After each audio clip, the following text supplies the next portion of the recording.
Hello student, नमस्कार। स्वागत है आपका प्रोविडेंस कोचिंग में। तो आई होप आप लोगों का कांस्टेबल का एग्ज़ाम आज बहुत अच्छा गया होगा। चलिए तो थोड़ा सा डिस्कस कर लेते हैं पेपर के लिए, क्योंकि अभी आने वाले समय में 21 सितंबर को पटवारी लेखपाल का पेपर है। तो कांस्टेबल के पेपर से क्या आपको सीख मिलनी चाहिए और आपका एनालिसिस क्या रहने वाला है, ठीक है, किस सब्जेक्ट से कितने क्वेश्चन एग्जाम में पूछे गए थे उसके बारे में बात करेंगे। देखिए, सबसे पहले अगर हम बात करें तो ये पेपर की, ठीक है, आपके कांस्टेबल के पेपर की कट ऑफ, ठीक है, क्योंकि ज़्यादातर बच्चे पूछते हैं कि सर अब कट ऑफ क्या रहेगी।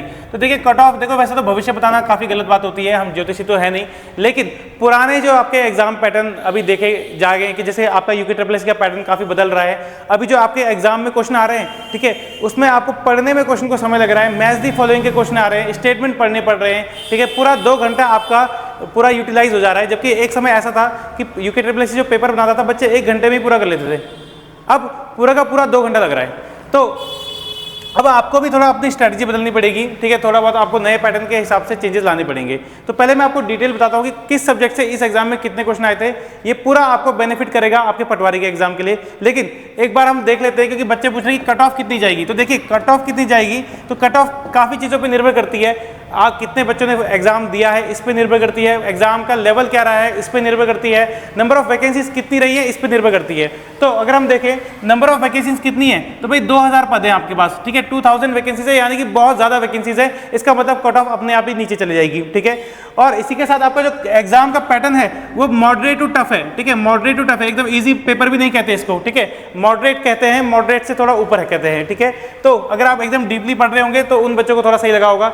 और यहाँ पर सोचने समझने वाले क्वेश्चन भी आप एग्जाम में आना शुरू हो गए हैं, जीएस में भी आपको सोचना पड़ रहा है, ठीक है। तो आप देख रहे हो कि यूके ट्रिपल एस का जो पैटर्न है वो कितना बदल रहा है। अब अगर हम देखें कट ऑफ की बात करते हैं तो सिर्फ पेपर के टफ या सरल होने पे नहीं, यहाँ पर इस पे भी निर्भर करेगा पेपर, ठीक है, आपके फिजिकल में। तो देखिए फिजिकल में आप जानते हैं कि ज़्यादातर बच्चों के जो मार्क्स है वो 90 से नीचे हैं, ठीक है, काफ़ी कम स्टूडेंट्स हैं जिनके मार्क्स 90 से ऊपर है। एवरेज जो बच्चे हैं सबके मार्क्स 90 से नीचे हैं, ठीक है, काफ़ी लोग के तो 80 से भी नीचे हैं। तो 80 से जिनके नीचे हैं तो जाहिर सी बात है उनको रिटर्न में बहुत ज़्यादा नंबर लाने पड़ेंगे, कुछ ऐसा तोड़ना फोड़ना पड़ेगा, ठीक है। लेकिन अगर फिजिकल में अगर हम देखें, एक एवरेज मान लेते हैं, अगर 85 नंबर आपके फिजिकल में है, ठीक है, क्योंकि ज़्यादातर बच्चे 80 से 90 के रेंज में हैं, तो 85 मार्क्स आपके फिजिकल में है और रिटर्न में आपको फिर कितने लाने पड़ेंगे। तो रिटर्न में अगर आप 65 नंबर भी लाते हैं, ठीक है, टोटल अगर आप कर दो तो 150 नंबर, ठीक है। अगर मैं जनरल की बात करूं तो 150 नंबर पे भी आपका सिलेक्शन हो जाएगा, ठीक है। यानी कि अगर हम थोड़ा सा इसको बढ़ा दें, ठीक है, तो 152 से लेके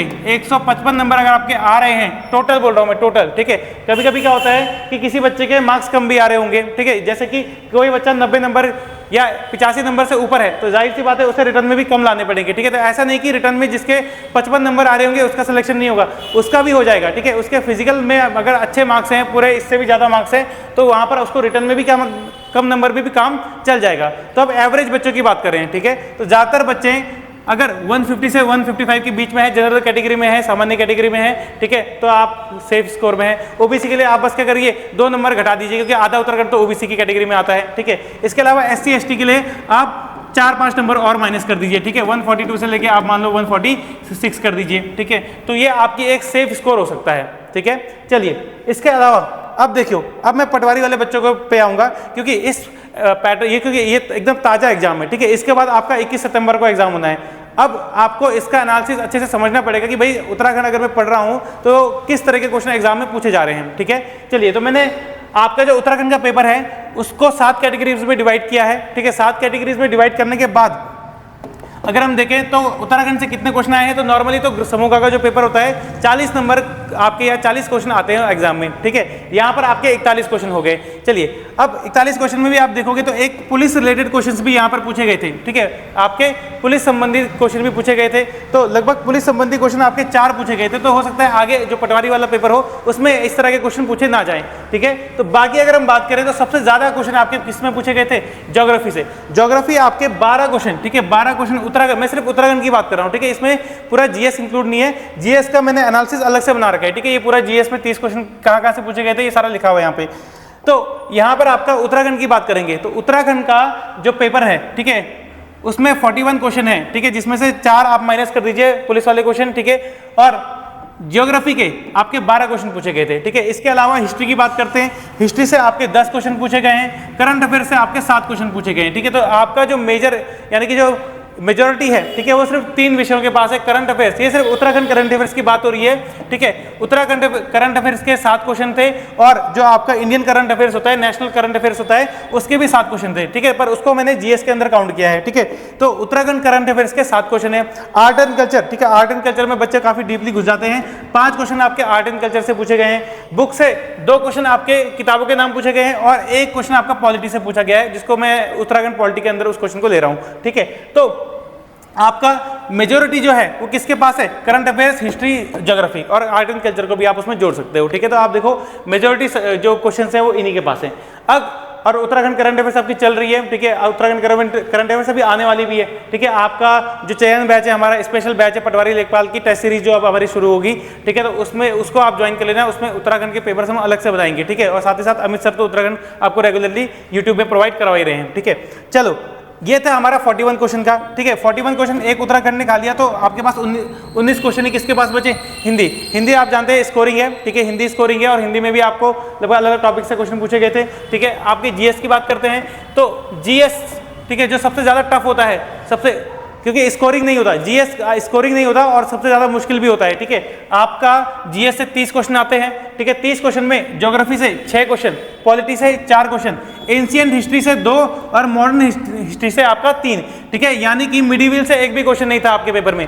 मिडिवल हिस्ट्री से, मध्यकालीन भारत से एक भी क्वेश्चन नहीं था, ठीक है। प्राचीन भारत और आधुनिक भारत से 5 क्वेश्चन थे। तो हिस्ट्री आप पूरी पढ़ लो, मिडिवल, एंशिएंट, मॉडर्न, 5 क्वेश्चन देखने को मिलेंगे, ठीक है। लेकिन सबसे जो इंपॉर्टेंट इन सब में से सब्जेक्ट है वो कौन सा है भाई? जो स्कोरिंग होता है वो इंपॉर्टेंट होता है सबसे पहली बात। तो स्कोरिंग कौन सा होता है? तो देखो मैंने आपको 8 से 10 लेक्चर में कंप्यूटर पढ़ा रखा है, ठीक है। 5 क्वेश्चन आपको किससे आ रखे हैं? कंप्यूटर से। तो कंप्यूटर इंपॉर्टेंट है, कंप्यूटर में छोड़ना, क्योंकि जहां पर आप इतना बड़ा पॉलिटी पढ़ते हो, इतना बड़ा ज्योग्राफी पढ़ते हो, इतना बड़ी हिस्ट्री पढ़ते हो, सिर्फ 8 से 10 लेक्चर में आपका कंप्यूटर में वो 5 के 5 क्वेश्चन कवर हो जाते हैं, ठीक है। और यूट्यूब में कंप्यूटर की क्लास पूरा फ्री चलेगी अभी आपकी सितंबर से, ठीक है। 21 सितंबर के लिए हमारे यूट्यूब चैनल पे कंप्यूटर की क्लास फ्री चलेगी, क्योंकि ये बहुत इंपॉर्टेंट सब्जेक्ट है, ठीक है। सबसे आसान भी है और इंपॉर्टेंट भी है और स्कोरिंग भी है, क्लियर। और करंट अफेयर्स भी आपका यूट्यूब में चलेगा, अमित सर आपको यूट्यूब में करंट अफेयर्स कराएंगे, ठीक है। और बाकी आपके जो चयन बैच की जो एमसीक्यू सीरीज है वो सब चलेगी, तो आपको यूट्यूब में बने रहना पड़ेगा, ठीक है। पटवारी लेखपाल बैच के लिए आपको यूट्यूब में बने रहना पड़ेगा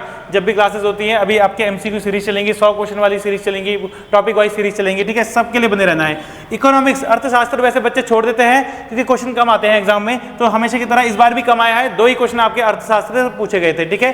तो ये पूरा आपका 30 नंबर का ये पूरा कहाँ से कितने क्वेश्चन पूछे गए थे, तो आप खुद देख लीजिए। मेजॉरिटी हमेशा किसके पास रहेगी? करंट अफेयर्स के पास रहेगी। आपका नेशनल करंट अफेयर्स 7 नंबर का, और पीछे आपने देख लिया उत्तराखंड करंट अफेयर्स 7 नंबर का। 14 नंबर तो सिर्फ किस पे बेस्ड है? आपका करंट अफेयर्स पे बेस्ड है। 14 से 15 नंबर आप बोल सकते हो। कभी कभी हम बुक्स वाले जो क्वेश्चन है उसको भी करंट अफेयर्स के अंदर इंक्लूड कर लेते हैं, ठीक है। तो आप 14 से 15 नंबर का सिर्फ क्या आ गया आपके एग्जाम में? करंट अफेयर्स आ गया, ठीक है। अब रीजनिंग की बात करते हैं, तो भाई रीजनिंग हमेशा की तरह क्या थी? रीजनिंग हमेशा की तरह थी स्कोरिंग, ठीक है। अगर आपने पढ़ी होगी तो 10 में से 8 नंबर आप आराम से ले आओगे, ठीक है। लेकिन आप नहीं पढ़ते, बिल्कुल नहीं पढ़ते, तो वो बच्चे 10 में से 4 नंबर ला रहे हैं, 5 नंबर ला रहे हैं, ठीक है। लेकिन एक बार अगर आप पढ़ लोगे बिना रिवीजन के, ठीक है, आप बार बार रिवीजन भी मत करिए, पर एक बार पढ़ लोगे तो 10 में से 8 नंबर कहीं नहीं गए, ठीक है। ये सारे क्वेश्चन मैंने आपको क्लास में कराए थे। मिरर इमेज का क्वेश्चन, ठीक है, मैंने क्या बोला था कि एक बार पन्ना पलटो, मिरर इमेज दिख जाती है। बहुत आसान क्वेश्चन, उसको भी बच्चों ने गलती किया है जिनको ट्रिक नहीं पता होती है, ठीक है। आपको और रीजनिंग में ब्लड रिलेशन का क्वेश्चन कोडिंग डिकोडिंग के माध्यम से एक टाइप में कराता हूं, ठीक है। एकदम सेम टू सेम वैसे क्वेश्चन आ गया कि A-B, ठीक है, तो इनके बीच में संबंध बता दिया। तो ये सारे क्वेश्चन आपको क्लास में कराए जाते हैं, पर आपको वो जो 30-35 लेक्चर हैं रीजनिंग के वो देखने पड़ेंगे, ठीक है। वो 30-35 लेक्चर में आपके 13 से 14 टॉपिक कंप्लीट होते हैं। सारे क्वेश्चन आपको रिवीजन की बिल्कुल जरूरत नहीं होती, उतना ही जितना क्लास में चला है, ठीक है, उससे बाहर कुछ नहीं जाता। तो आपका ये स्कोरिंग है, ठीक है। तो ये हमारा पूरा एनालिसिस हो गया पेपर का, ठीक है। तो ये आपको हेल्प करेगा आपके पटवारी लेखपाल 21 सितंबर के एग्जाम के लिए तैयार हो जाइए, ठीक है। 21 सितंबर के एग्जाम के लिए अब देखिए, अब कोई नया कोर्स शुरू नहीं हो सकता इसके लिए, ठीक है। हमारा लक्ष्य बैच चल रहा था, ठीक है। लक्ष्य बैच हमारा 1.5 महीने पहले शुरू हो गया था, ठीक है। तो जिस बच्चे ने ज्वाइन नहीं किया, तो अब अगर वो करेगा भी तो उसको उतना सारा कवर करना पड़ेगा। वो क्रैश कोर्स था, ठीक है। देखिए सिर्फ क्रैश कोर्स, अब देखिए हमारे पास 2 तरह के कोर्स रहते हैं ना, तो फाउंडेशन बैच की इंपॉर्टेंस अब आपको समझ में आ गई कि जब आप जीएस डीपली पढ़ते हो, ठीक है, जीएस डीप पढ़ना बहुत ज़्यादा जरूरी है, ठीक है। इसलिए हम बोलते हैं कि अगर बच्चा शुरुआत कर रहा है तो शुरुआत वो किसी क्रैश कोर्स से ना करके किसी फाउंडेशन बैच से करे, ठीक है। तो फाउंडेशन बैच आपका नया शुरू हो चुका है पिछले हफ्ते, ठीक है, अभी 6 क्लासेस हुई हैं बस आपके फाउंडेशन बैच में।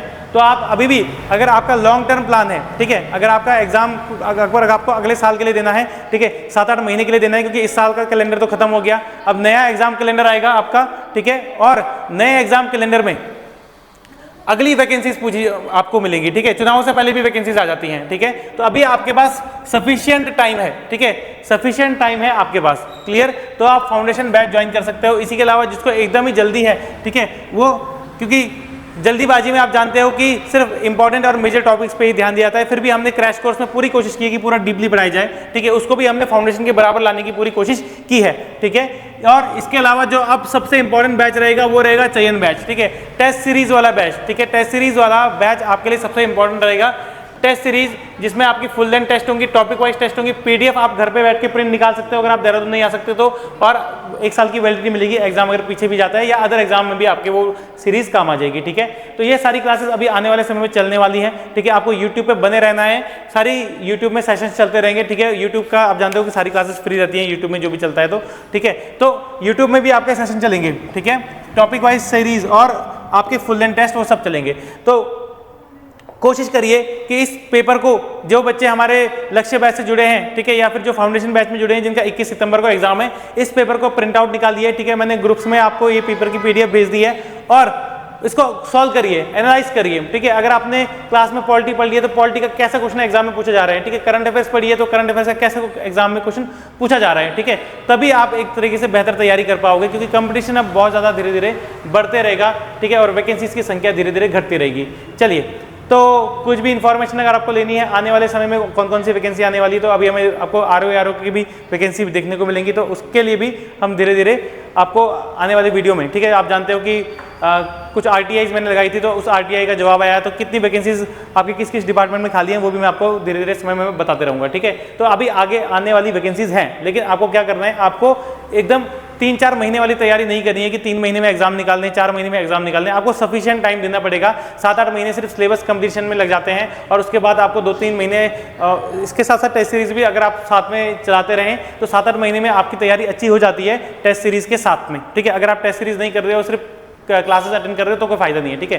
फिर आप सिलेबस कवर ही करते रह जाओगे, फिर आपका वो सिलेक्शन नहीं हो पाएगा, ठीक है। आपको मतलब अगर आप 8 महीने पढ़ रहे हो तो आप पहले थ्योरी क्लासेस भी पढ़िए और टेस्ट सीरीज भी साथ साथ में लगाते रहिए टॉपिक वाइज वाली, ठीक है। और जब आपका सिलेबस पूरा हो जाएगा उसके बाद आप फुल लेंथ टेस्ट लगाना शुरू कर दीजिए और एकदम पूरा पैकेज आपका बन जाएगा। फिर 1 साल में आप पूरे तरीके से 100% तैयार हो जाएंगे एग्जाम देने के लिए। चलो, तो कुछ भी अगर आपको पूछना है तो कमेंट सेक्शन में आप कमेंट करिए, डिस्क्रिप्शन में फ़ोन नंबर दिया है वहाँ पर भी आप करिए, कमेंट करिए, ठीक है, या कॉल करिए हमको। कोई भी आपको कन्फ्यूजन है आगे आने वाले क्वेश्चन, मतलब इन जो हमने अभी आंसर की बनाई है, ठीक है, वहाँ पर अगर आपको किसी आंसर की में दिक्कत होती है तो आप उसके बारे में बता सकते हैं, ठीक है।